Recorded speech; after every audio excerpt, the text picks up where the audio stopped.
చేసాము. వైజాగ్ దగ్గర ఉన్న ఒక విలేజ్ అనకాపల్లిలో షూట్ అయింది మొత్తం ఫిల్మ్.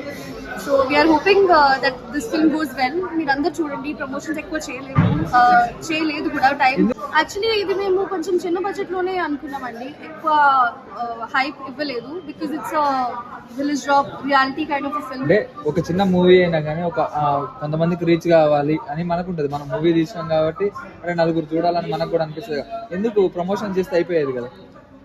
యాక్చువల్లీ ప్రమోషన్ చేస్తే అన్ని అవ్వదండి, మూవీ చూస్తే కూడా అర్థమవుతుంది. చాలా మూవీస్, పెద్ద పెద్ద మూవీస్ ఉన్నాయి, అది ప్రమోషన్ చేసినా కానీ ఫ్లాప్ అయిపోతాయి. అంటే అలా అని కాదు, కానీ but this movies I think you will feel the movie if you watch the movie. It's a very heartfelt movie. Real life lo ela jarugutadi alane shoot chesam, alane makeup unde, no makeup. This is how I look in the film also. Makeup le just lipstick, kajal, but yeah, this is how the film was shot. This is how I am right in front of you guys. ఈ సినిమాతో మీకు మంచిగా అన్ని అవకాశాలు రావాలని కోరుకుంటున్నాను. Thank you so much అండి. నేను కూడా కోరుకుంటున్నాను. ఐ హోప్ పెద్ద పెద్ద ప్రాజెక్ట్స్ చేస్తారు, ప్రాబ్లీ పెద్ద పెద్ద యాక్టర్స్తో కూడా చేస్తారు. I'm hoping it comes out.